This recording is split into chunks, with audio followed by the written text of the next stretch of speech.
Hello students, standard costing क्या है? Standard costing एक कंट्रोल करने का डिवाइस है और स्टैंडर्ड कोस्टिंग करने के लिए हम बहुत सारे स्टेप्स से गुजर के पहुंचते हैं। तो उन जो स्टेप्स हैं उससे पहले हमने आपको बताया स्टैंडर्ड कोस्टिंग का एक प्रोसेस होता है जिसके थ्रू हम क्या करते हैं, कंट्रोल करते हैं, कोस्ट पर करते हैं। तो उन सभी प्रोसेस के लिए ज़रूरी होता है कि कुछ पहले उसकी पहले तैयारियाँ की जाए, ठीक है ना। तो प्रीलिमिनरी हम कुछ भी कर में फंक्शन करते हैं तो उसके पहले तैयारियां करते हैं ना। ऐसे स्टैंडर्ड कोस्टिंग के थ्रू हमने यदि कोस्ट पर कंट्रोल करना है तो उससे पहले कुछ तैयारियां करनी पड़ती हैं। कुछ पॉइंट मैंने पहले भी आपके साथ डिस्कस कर लिए हुए हैं, फिर भी एक बारी एक प्रोफॉर्मे के रूप में आपके साथ अभी डिस्कस करती हूँ। तो कौन कौन सी तैयारियाँ करनी पड़ेगी, ठीक है। तो 5 पॉइंट है जो कि जब आपने स्टैंडर्ड कोस्टिंग सिस्टम अपनाना है तो ये 5 चीज़ें आपने ध्यान में रखनी है। कौन कौन सी? सबसे पहले कोस्ट सेंटर, जैसे कि हमने रिस्पॉन्सिबिलिटी अकाउंटिंग में हमने डिटेल में पढ़ लिया हुआ है ना। कोस्ट सेंटर बनाए जाते हैं कि जो हम देख लेंगे कि पूरे ऑर्गेनाइजेशन में कहाँ कहाँ खर्चे होने हैं, ठीक है। और जितने भी खर्चे होने हैं उसको हमें एक सेंटर में रूप में डिवाइड कर देते हैं। सेंटर मतलब कि कितने पर्सन को हमने रिस्पॉन्सिबिलिटी देनी है, ठीक है। उतने पर्सन के क्या बना लेते हैं, सेंटर बना लेते हैं।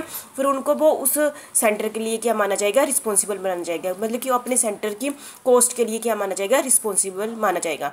ऐसे तो हम कहते हैं ना मटेरियल एक सेंटर है, मटेरियल है ना, डायरेक्ट मटेरियल। लेकिन हो सकता है कि कंपनी बहुत सारा डायरेक्ट मटेरियल यूज़ करती हो, डिफरेंट वैरायटी का डायरेक्ट मटेरियल यूज़ करती हो, तो हो सकता है कि कंपनी डिफरेंट वैरायटी के डायरेक्ट मटेरियल के लिए अलग अलग कोस्ट सेंटर बना दे, ठीक है। ये डिपेंड करता है कि कितने कोस्ट सेंटर बनेंगे, कि ऑर्गेनाइजेशन का स्ट्रक्चर कैसा है। हो सकता है कि छोटा बिजनेस है, हो सकता है कि एक ही पर्सन सारा कंट्रोल करता हो, तो एक ही सेंटर बनेगा। तो सबसे पहले हमने क्या सेट करना है, इस स्टैंडर्ड कोस्ट सिस्टम को अपनाने से पहले सेटिंग द कोस्ट सेंटर। फिर हमने कि क्लासिफिकेशन ऑफ द अकाउंट, आपको पता ही है हम करते हैं, तो हम क्लासिफिकेशन भी करेंगे। मैं अभी डिस्कस करती हूँ टाइप्स ऑफ स्टैंडर्ड। ये हमने एक वीडियो में लास्ट 3-4 वीडियो पहले टाइप्स ऑफ स्टैंडर्ड पहले कर चुके हैं, ठीक है। और फोर्थ है ऑर्गेनाइजेशन फॉर स्टैंडर्ड कोस्टिंग, ये हम इसमें कर लेंगे। और सेटिंग द स्टैंडर्ड, ये भी हमने लास्ट वीडियो में बहुत डिटेल में कर चुके हुए हैं कि मटेरियल का स्टैंडर्ड करना और लेबर का करना, ओवरहेड का स्टैंडर्ड करना। तो ये 2 टॉपिक, एक टाइप्स ऑफ स्टैंडर्ड और सेटिंग द स्टैंडर्ड, इसके पिछले 2-3 वीडियो पहले हमने इसको डिटेल में डिस्कस कर चुके हैं। फिर भी एक बार यहाँ पर भी मैं रिवीजन करा दूंगी आपको। तो जो कोस्ट सेंटर है ये आपने रिस्पॉन्सिबिलिटी अकाउंट में पढ़ लिया है, ठीक है। तो इनको ओवरऑल इकट्ठा हम इस वीडियो में भी कर लेते हैं, ठीक है। सबसे पहले setting up cost centre. Introducing standard cost system is required first of all to establish cost centre with their well design. मतलब कि जितना भी काम है ना, जितना भी एक ऑर्गेनाइजेशन में काम है उसको अलग अलग सेंटर में बांट देते हैं। काम मतलब जहाँ जहाँ पर खर्चे होने हैं ना। In the process there should be no ambiguity about the responsibility of each cost centre. मतलब वहाँ पर किसी के बीच में डाउट नहीं होना चाहिए कि मेरी रिस्पॉन्सिबिलिटी क्या है, ठीक है। So that their responsibility may be identified. मैं डिटेल में ज़्यादा नहीं बोलूँगी। जितने भी जैसे 10 लोगों में 10 सेंटर डिवाइड कर दिए तो वो अपने सेंटर के लिए क्या माने जाएंगे, रिस्पॉन्सिबल माने जाएंगे। उनके माइंड में कोई भी डाउट नहीं होगा कि हाँ मुझे मेरी रिस्पॉन्सिबिलिटी क्या है, ठीक है। एक cost centre is a location. Cost centre क्या होती है, लोकेशन। जैसे कि एक फैक्ट्री होगी, है ना, फैक्ट्री का एक पार्ट मटेरियल का पार्ट हो गया, दूसरा हमारा लेबर का पार्ट हो गया, तीसरा हमारा ओवरहेड का पार्ट हो गया। हो सकता है कि हम उसको भी आगे डिवाइड कर दें, फिक्स्ड वेरिएबल, है ना। तो एक cost centre is a location. People, है ना, पीपल हो सकता है कि हम कोस्ट सेंटर को पीपल के लोगों के थ्रू कि 10 लोग हैं, 10 लोगों में बांट दें, है ना। और या फिर item of equipment for cost में be extend and use for purpose of cost control and used for purpose of cost control, ठीक है। ये किसने कहा है, ICM में लंदन ने सेटिंग अप कोस्ट सेंटर। इसमें मैं ज़्यादा डिटेल में बोलूँगी, ये हमारे रिस्पॉन्सिबिलिटी अकाउंटिंग में बहुत ज़्यादा डिटेल में कोस्ट सेंटर कर चुके हैं। और मैं इसी चैप्टर में भी कोस्ट सेंटर और प्रॉफिट सेंटर में क्या डिफरेंस है इसको भी मैं डिटेल में अभी आपके साथ पहले कर चुकी हूँ, ठीक है।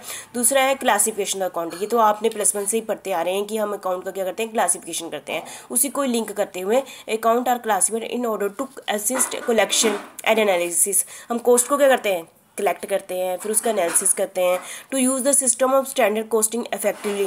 ऑल अकाउंट हैवी क्लासिफाइड, जितने भी अकाउंट उनको क्लासिफाइड किया जाता है ना ऑन द बेसिस फंक्शन। जैसे फंक्शन के बेस पर ये डिफरेंट टाइप के फंक्शन है तो उस बेस पर अलग अलग फंक्शन का अलग अलग अकाउंट बना दो, ठीक है।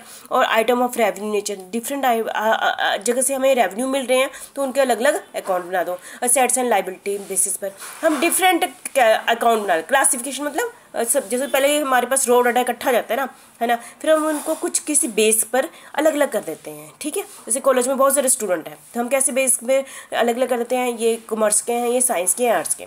फिर उसके बाद हम फिर से अलग कर देते हैं, ये फर्स्ट ईयर के, सेकंड ईयर के, फाइनल के, ठीक है। उसके बाद फिर हम अलग कर देते हैं, ये लड़कियां हैं, लड़के हैं। इस टाइप से हम ऐसे ही कोर्स सेंटर में भी ऐसे ही करते हैं, ठीक है।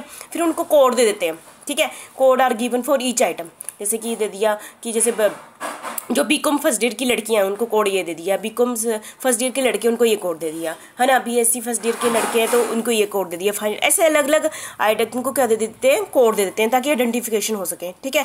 Each item, each account along with the element of course with their and in view, code may be used. एक कोड इज मतलब रिप्रेजेंट करता है, मतलब कि जैसे कोड का कोई मतलब नहीं होता।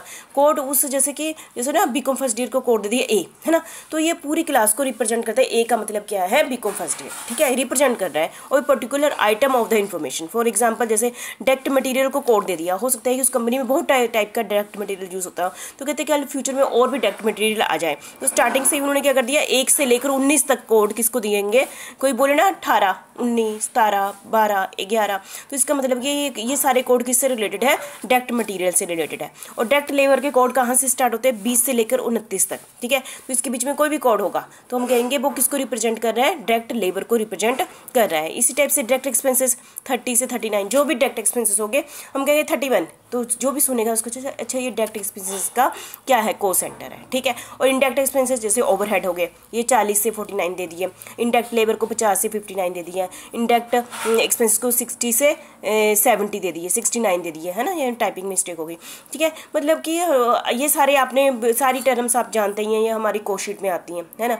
ये इनडायरेक्ट ये ओवरहेड्स हो गए, ये सारा ये prime cost, direct material, direct labour, direct expenses. वहाँ भी हमने कहा था ना कोडिफिकेशन दे दो, कोड दे दो, उसको हम कहते हैं कोडिफिकेशन, ठीक है। डिफरेंट आइटम्स को हमने दे दिया, कोड दे दिया। यहाँ पर एक कोड नहीं दिया, डायरेक्ट मटेरियल में 19 कोड दे दिए, 1 से लेकर 19 तक, ठीक है, क्योंकि हो सकता है डिफरेंट वैरायटी ऑफ मटेरियल हो, ठीक है। तो क्लासिफिकेशन ऑफ द अकाउंट है, ये आपको बीकॉम फर्स्ट ईयर से समझते हैं, ठीक है।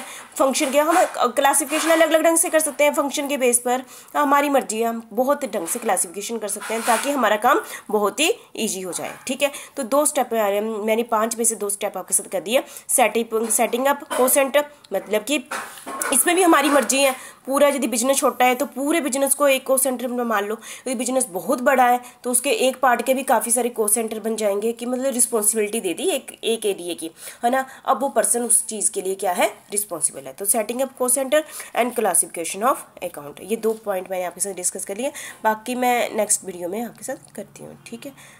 Thank you.